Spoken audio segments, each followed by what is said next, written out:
There are many prophetic things in this piece, but one, of course, the prophetic thing is that there's a lot of quotations that seem to be proleptic, anyway, at least pointing to the Missa Solemnis. So it happens here, but it also happens in the final movement as well, which is this absolutely giant, Yeah. incredibly difficult, abstract fugue that has also Yeah. an equally bizarre slow introduction. I mean, this is not going to be an easy ending. So if we started with a heroic beginning, do we get back to a kind of victory, or was this a kind of a late Beethoven kind of victory, which is not Yeah. really a victory kind of Well, thing? he did write in Opus 110, he wrote an easier to digest fugue.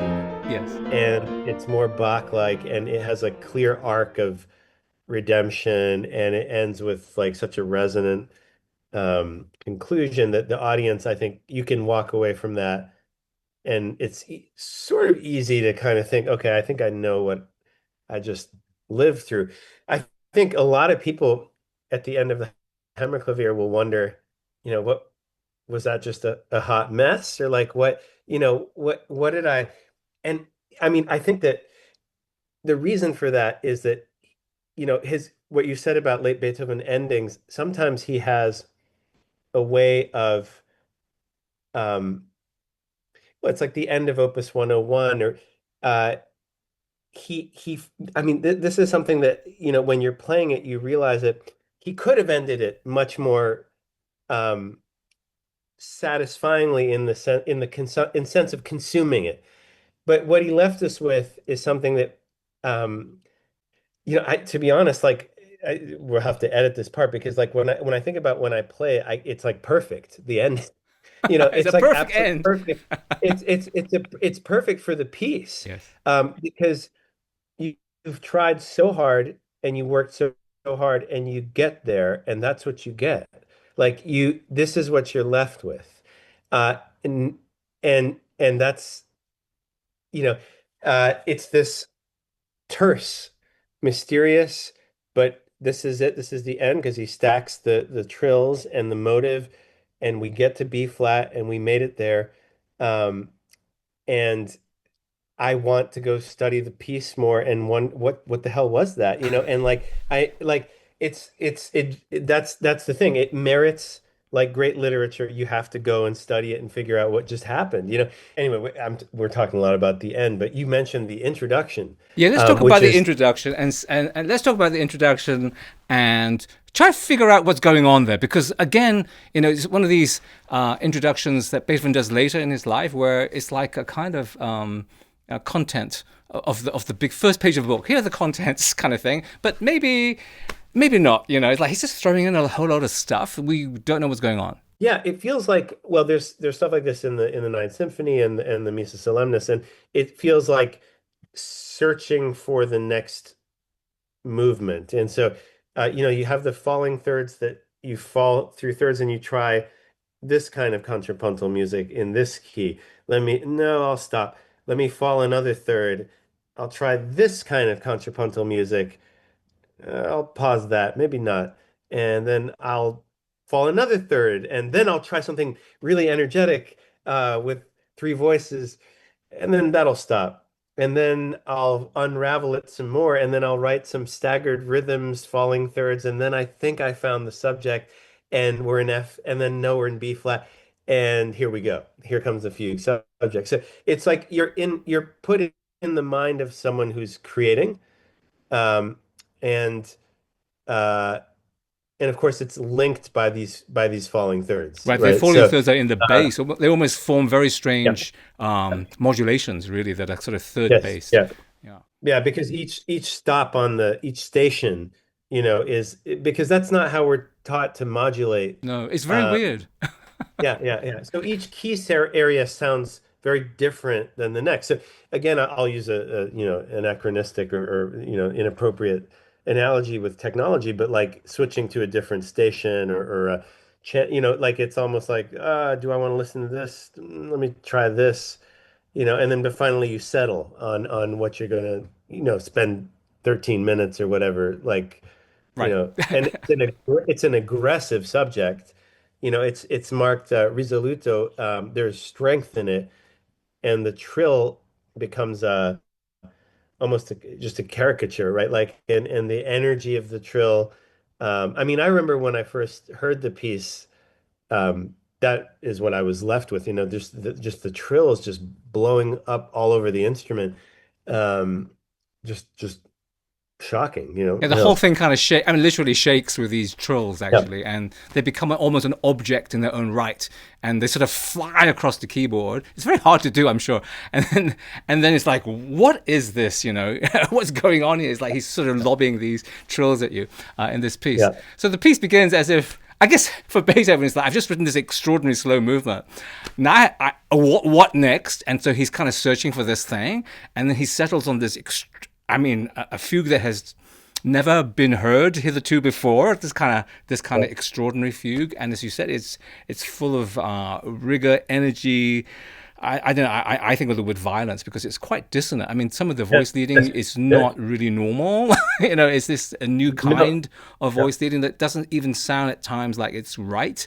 It has a lot of clashes. I don't know how you memorize this Yeah. fugue, by the way, because it It's doesn't always make it's a logical big sense. It's just purely it's a intervals. thing.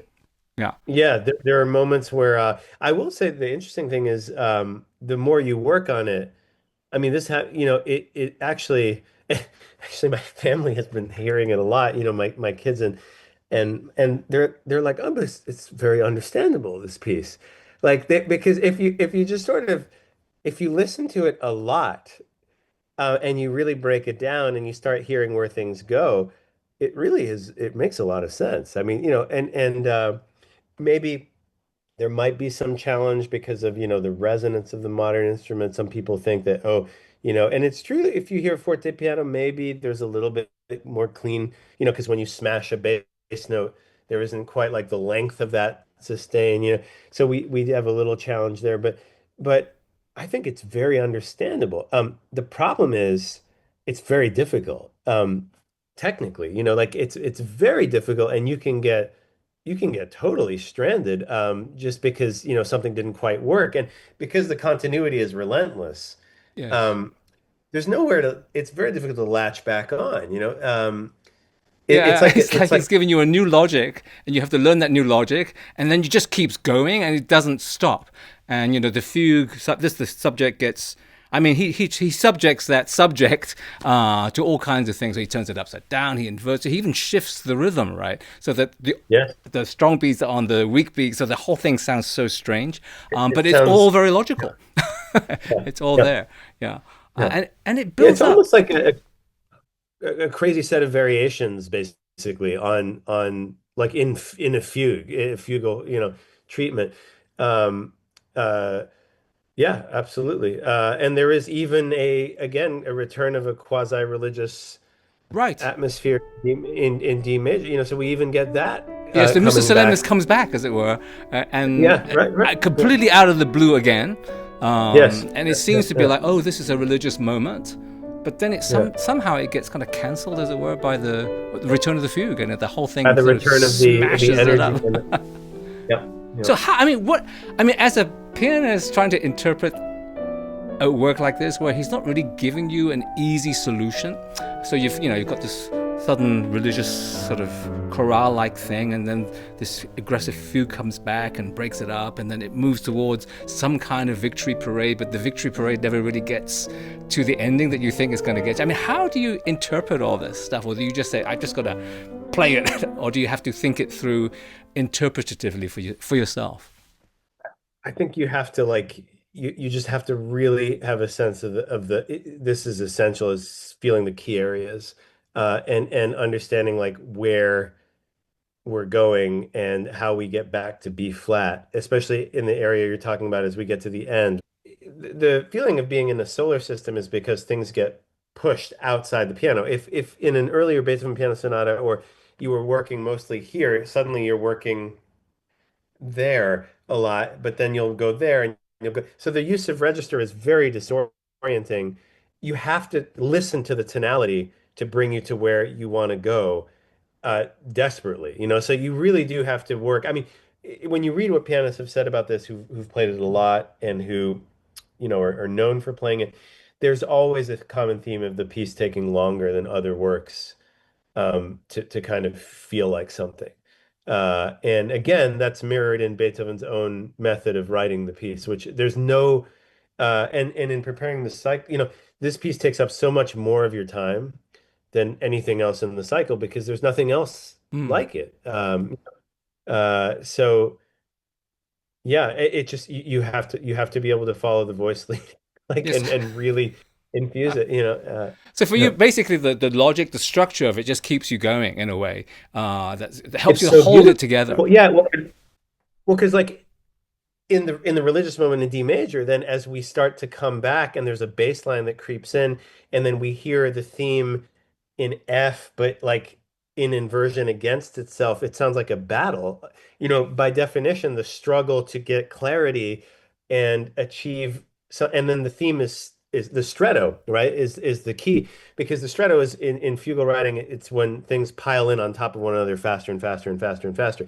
So it's almost like you have a frenzy that's built up.